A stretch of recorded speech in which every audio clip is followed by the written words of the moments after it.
महात्मा देखा जब अग्नि प्रज्वलित हो जाए और अग्नि में कोई भी सामान डाल तो जल करके भस्म हो जाता है।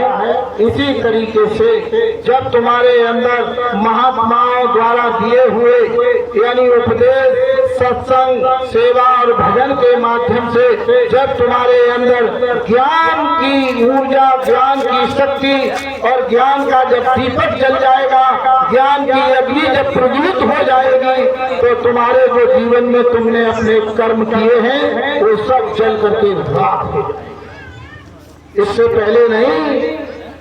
पहले नहीं होगा। इसलिए भागवत क्या कहती है, पहले भक्ति। भागवत के अभी 4 अक्षर बताए थे, इसलिए पहले अक्षर पे है भक्ति। जब भक्ति करोगे तो ज्ञान प्रकट हो जाएगा।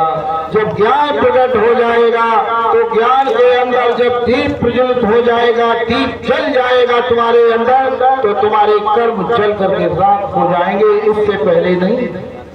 इसलिए भक्ति करनी है, ज्ञान पैदा करना है, वैराग्य पैदा करना है और त्याग और तपस्या करनी है। तभी तो भागवत समझ में आएगी कि वैसे ही आ जाएगी। श्री सुखदेव जी महाराज ने भागवत ऐसे ही नहीं लिख दी। राजा परीक्षित को कथा सुना रहे और राजा परीक्षित गंगा किनारे ले गए और गंगा किनारे ले जाकर के उनको बिठा लिया और बिठा करके उनको कौन सी कथा सुनाई? यह कथा सुनाई, देखो घड़ा जमते तो बंदूक के फूट जाए। ये कथा सुनाई राजा परीक्षित को, ये कथा सुनाई, ये कथा नहीं सुनाई। वहाँ केवल प्राणायाम कराया, आध्यात्म की कथा सुनाई और प्राणायाम कराने के बाद जीते जी इस मानव शरीर से जीव आत्मा को जगा करके और धूमधाम पहुँचाने की वो कथा सुनाई सुखदेव जी महाराज। राजा परीक्षित, आप बताइए आप कौन सी कथा सुन रहे हैं? उन्होंने कौन सी कथा सुनाई? इसलिए सत्संगी प्रेमी भाई बहनों, साधन भजन मोक्ष का दरवाजा है। साधन भजन करोगे मोक्ष मिलेगा। मोक्ष अभी तुमने सुना कि देखिए आज हमारे हिंदुस्तान में और आज की सरकार क्या कह रही है कि 30 और 31 मरे उसी कुंभ में, और जो कुंभ में जाएगा उसको मोक्ष मिलेगा। जब जो कहने वाले ये कहते हैं कि कुंभ में जाने के बाद मोक्ष मिलता है, तो जो कहते हैं, चाहे देश की सरकार का कोई मिनिस्टर कहता हो, चाहे देश का प्राइम मिनिस्टर कहता हो, चाहे देश का चीफ मिनिस्टर कहता हो, कोई मंत्री और संतरी कहता हो, चाहे कोई शास्त्रार्थ करने वाला शास्त्री कहता हो, कोई ज्ञानी विज्ञानी वैरागी योगी योगेश्वर कहता हो, लेकिन तुम कहते हो और ये कहते हो कि गंगा स्नान करने से और कुंभ में मोक्ष मिलेगा, तो जो गए वो मर गए उनको मोक्ष मिला, तो तुम फिर मोक्ष के अधीन होते हुए तुम घर पे क्यों रह गए? तुमने मोक्ष क्यों नहीं प्राप्त किया? कहने वाले तुम भी मोक्ष ले लेते। अरे मोक्ष के लिए तो संसार लालायित है। इस मानव तन से और इस संसार से आवागमन का रास्ता छूट जाता, लेकिन तुम तो गए ही नहीं मोक्ष को। कहने के लिए लोग कहते हैं मोक्ष मिलता है। मोक्ष तो संतों के अधीन, संतों के चरणों में है, कहीं मोक्ष नहीं मिलता है। चाहे गंगा स्नान कर लो, मैं किसी की बुराई नहीं कर रहा, किसी तीर्थ स्थल की बुराई नहीं कर सकता, किसी की निंदा और आलोचना नहीं कर सकता, लेकिन मैं कहना चाहता हूँ कि दोनों आंखों के मध्य भाग ये जीवात्मा बैठी है। इस जीवात्मा को मोक्ष का रास्ता चाहिए। इस शरीर को हाड़ मांस का पुतला आवरण खोल है और खोल के अंदर जो सोल है, सोल बने जीवात्मा, अंग्रेजी का शब्द है सोल। जूता देखा, जूता में अगर सोल न हो, वो जीव डाल देता, इतनी लंबी सोल न हो तो जूता काम करेगा तुम्हारा? नहीं करेगा। इसी शरीर के अंदर सोल यानी आत्मा है। ये आत्मा निकल जाए अमर और अविनाशी है, अजर अमर और अविनाशी है, आत्मा निकल जाए तो इस खोल की क्या कीमत है भैया? कोई कीमत नहीं। इसलिए गुरु महाराज काफिले में चले जा रहे हैं और काफिले में जाते हुए और देखा कि एक जगह पर एक ही बेटा था और उसका देहावसान हो गया। माँ रो रही, बाप चीख रहा, भाई चीख रहा, बहन चीख रही, नातेदार रिश्तेदार अड़ोसी पड़ोसी घर के बड़ा हुजूम लगा। गुरु महाराज ने कहा बच्चा ये भीड़ कैसी लगी है? तो उन्होंने कहा कि गुरु महाराज उसका एक ही बेटा था और शरीर छोड़ दिया और खत्म हो गया है, इसलिए सब रो रहे चीख रहे। बाबा जी ने कहा जरा चल करके देखिए। तो बाबा जी जब पहुंचे वहाँ और बाबा जी ने कहा ए बच्ची तुम क्यों रो रही है? तो बाबा जी को जब देखा सफेद दाढ़ी रखी हुई कपड़े पहने हुए तो कहा अरे महाराज जी बाबा जी ये मेरा एक ही बेटा था तो दुनिया छोड़ करके चला गया। बाबा जी ने कहा बच्ची तेरा बेटा तेरे सामने पड़ा है फिर क्यों रो रही है? तो उन्होंने कहा ये मेरा बेटा नहीं है। तो फिर तेरा ये बेटा नहीं है तो तेरा बेटा कौन था जो दुनिया छोड़ करके चला गया? कि बेटा मेरा दुनिया छोड़ करके चला गया ये तो मिट्टी पड़ी है। ये सत्संगी प्रेमी भाई बहनों एक माँ कह रही है कि ये मेरा बेटा नहीं, ये मेरी मिट्टी पड़ी है, मेरा बेटा था ये दुनिया छोड़ करके चला गया। कौन था वो बेटा? वो दोनों आंखों के मध्य भाग विराजमान ये जीवा ये थी, ये निकल गई दुनिया छोड़ के चली गई। इस पिंजरे की इस मिट्टी की क्या कीमत है? तो बाबा जी ने कहा न तेरा ये सच्चा न तेरा वो सच्चा, तेरा साथ कोई देने वाला नहीं, किसके लिए व्यर्थ हो रही? वो भी तेरा बेटा नहीं और वो भी तेरा बेटा नहीं, ये तो छोड़ करके चला गया। और वही बेटा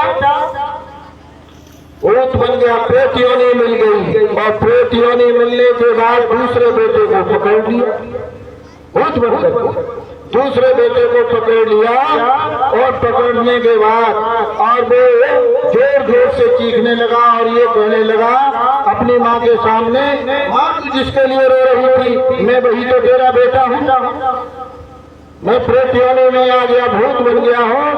उन्होंने कहा जी तो बहुत गजब है, जी तो दुनिया छोड़ के चलेगा, जो हमें जाऊ लोड़े ले जाएगा। उतने बड़े अच्छे भगत बुलाए, वैद हकीम को इलाज कराया, भगत बुलाए और क्या कहा उस माँ बाप ने कि भगत जी ऐसे करो जाके ऊपर जो चक्कर है जो भूत बन के हमारा बेटा आया है चाहे ऐसे करो को गहरे गड्ढा में कर पाए, गहरे गड्ढा में इसको दफना दो गड़वा दो।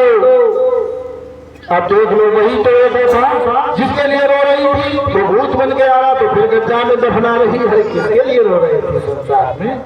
स्वामी जी महाराज ने सब समझाया। इसलिए सत्संगी प्रेमी भाई बहनों आप भजन करो, मथुरा आओ नामदान लो और नामदान लेने के बाद आप साधन और भजन करो। भजन ही तुम्हारा सच्चा साथी है, इसके अलावा तुम्हारा कोई साथ देने वाला नहीं है। यही तुम्हारा हमदर्द है, यही तुम्हारा हिमायती है, इसके अलावा कोई साथ नहीं देगा, कोई साथ नहीं देगा।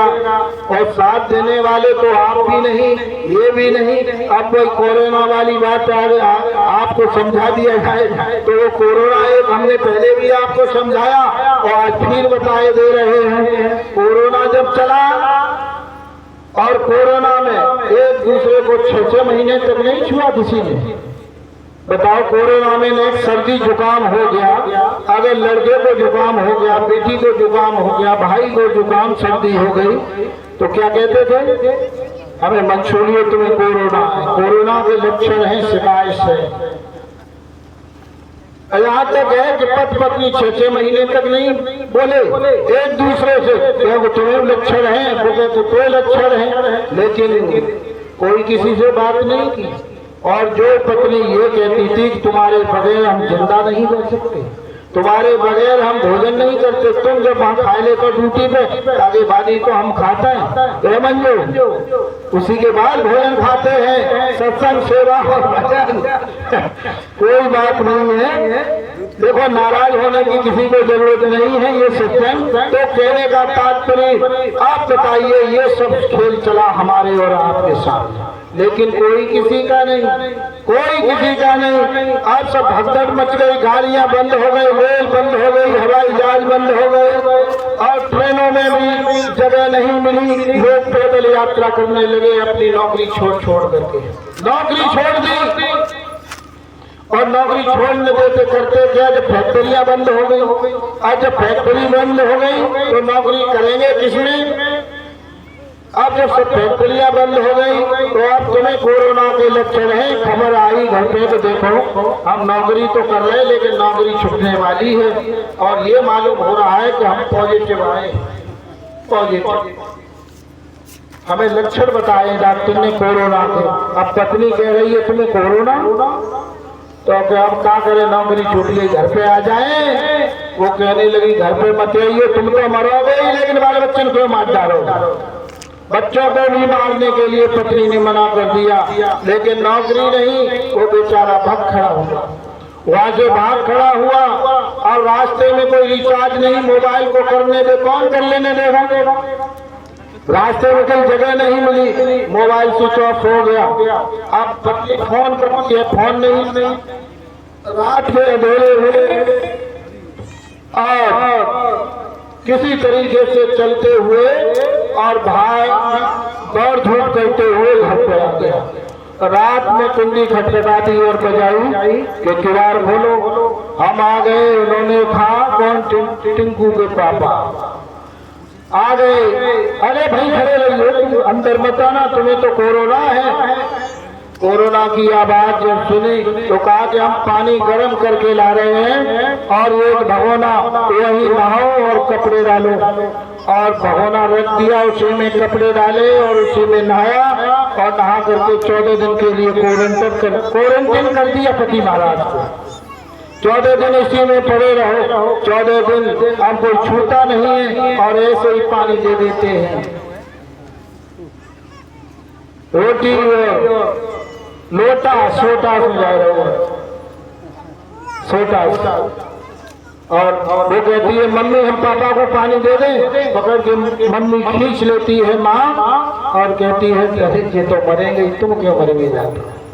बताइए कौन साथ थी, कौन साथी साथ दिया? किसी ने किसी का साथ नहीं दिया। इसलिए गुरु महाराज ने मथुरा आश्रम से महाराज जी ने फरमान जारी कर दिया और कहा बच्चे जिनको कोरोना के लक्षण सर्दी जुकाम से पीड़ित हुई, जिनको कोरोना के लक्षण है वो मथुरा आश्रम पर आ जाए, गन्ने का जूस पिए और रोजाना मूली खाएं और भंडारे में भोजन गाय का मट्ठा पिए और रोजाना सत्संग सुने और मैं रोजाना उनसे मिलूंगा, सबके सर पर हाथ रखूंगा। सबके सर पर हाथ रखा, आशीर्वाद दुआ दी, बरकत उनको मिली, कोरोना के लक्षण समाप्त हो गए। सत्संग प्रेमी भाई बताओ तुम्हारा हमदर्द कौन हुआ? गुरु। गुरु ने तुम्हें ठीक किया, हुआ बुला के उन्हें तो कोरोना नहीं हुआ, लेकिन आप लोगों ने एक लोटा पानी नहीं दिया, एक रोटी नहीं दी और पति को घर से निकाल दिया, मारे मारे घूम रहे। इसलिए तुम्हारा दुनिया में कोई नहीं, गुरु के सिवा कोई है नहीं।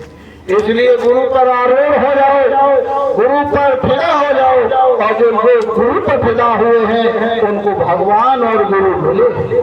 और जिन्होंने गुरु के प्रति अभाव रखा है गुरु उनसे वंचित हो गए, दूरी बना ली। श्री सुखदेव जी महाराज को अभाव गुरु के प्रति हो गया। श्री सुखदेव जी महाराज चौरे कला से पूर्ण ज्ञानी होते हुए भी और उनकी 12 कलाएं छीन हो गई, 2 कलाएं से सुखदेव जी महाराज की रह गई। और नारद जी को भी अपने गुरु प्रेम और अभिमान हो गया और कहा कि ये जात का मछुआरा है और गुरु तो बना लिया।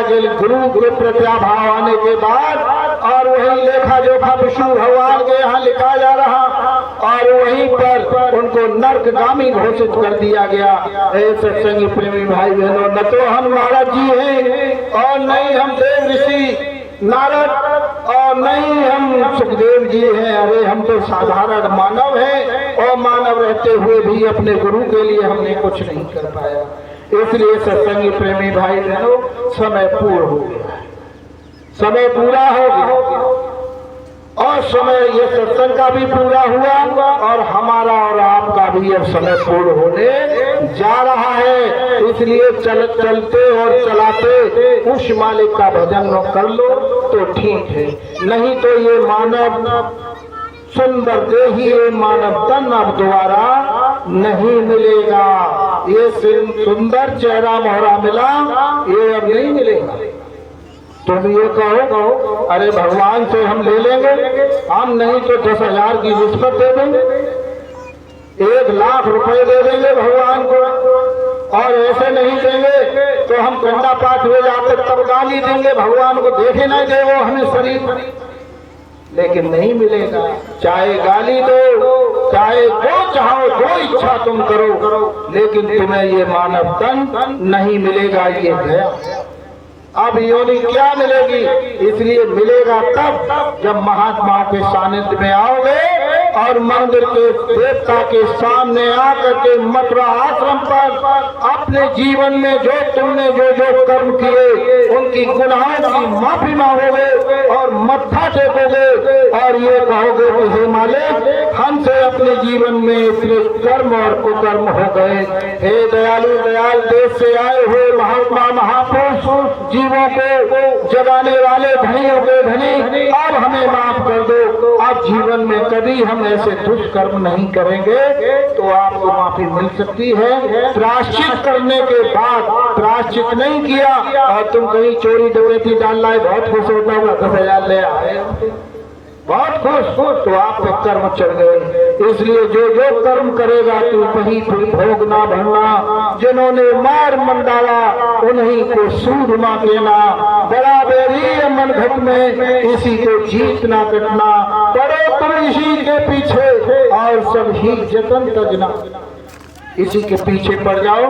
इसलिए सत्संगी प्रेमी भाई बहनों, आगे भारी भयंकर समय खराब आ रहा है। चीन और पाकिस्तान और भारत का बंटवारा हो गया। चीन से और पाकिस्तान से हिंदुस्तान भारत के कई बार युद्ध हुए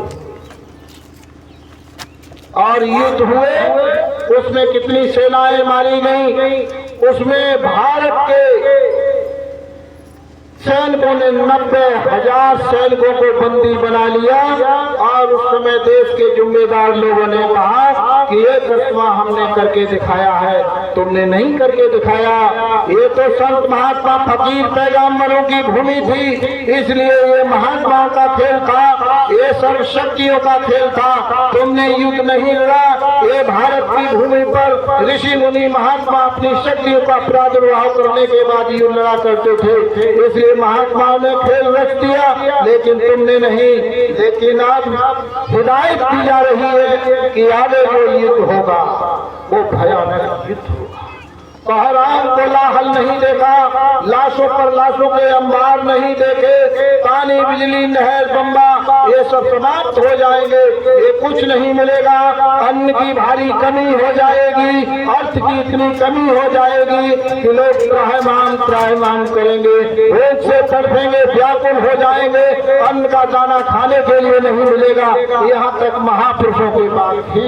आगे समय ऐसा आ रहा है, अगर बचना चाहते हो तो महात्माओं के सानिध्य में आकर के महात्माओं की प्रेरणा लेकर के अपने अपने घरों में साधन और भजन करो, ईमानदारी मेहनत से काम करो, बाल बच्चों की सेवा करो, आए गए अतिथि का सम्मान करो। ये हमारी कर्म नीति है।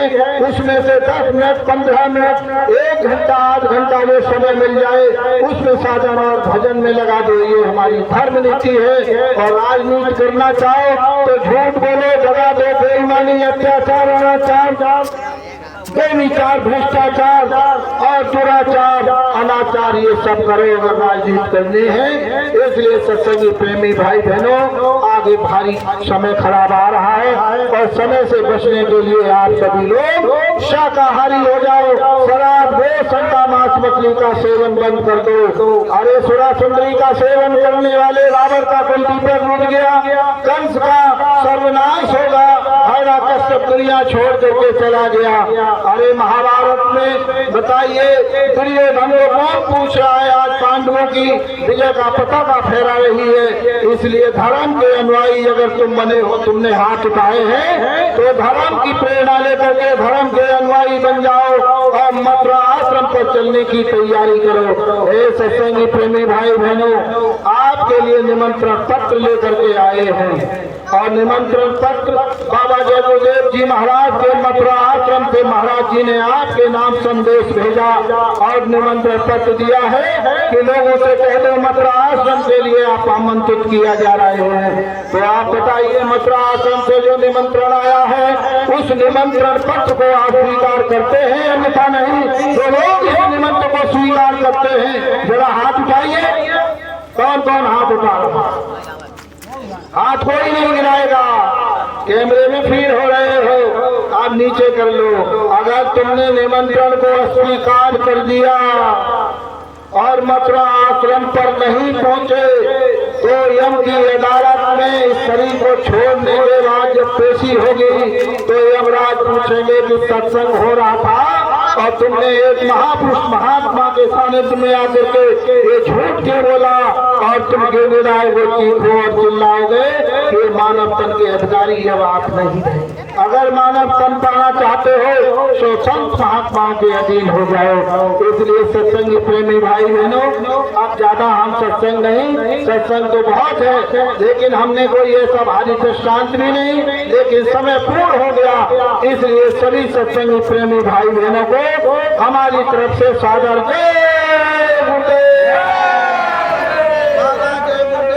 महाराज का कहना है मन करता कौन खड़ा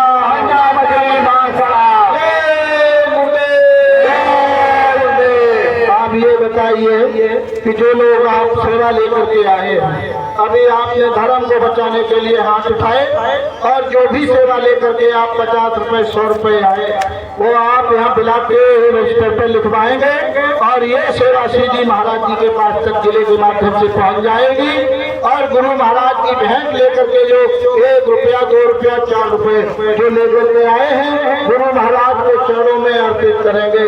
और जो लोग नहीं लेकर के आए हैं वो भी आए और माथा टेके, बराबर ही बरकत मिलेगी। कोई ये न समझे कि हम पैसा लेकर के नहीं आए हैं तो गुरु महाराज के चरणों में हम न जाएं। इसलिए सत्संगी प्रेमी भाई बहनों, आप सभी को हमारा हार्दिक जय गुरुदेव। इन्हीं शब्दों के साथ में हम अपनी बारी को विराम देते हैं और कहने सुनने में हमसे कोई भूल हो गई हो, गलती हो गई है तो अपना छोटा भाई समझ करके और पिता तुल्य बुजुर्ग बैठे हैं अपना बेटा समझ के और हमारी माताएं बहनें अपना भाई समझ करके हमको माफ करेंगी। बोले जय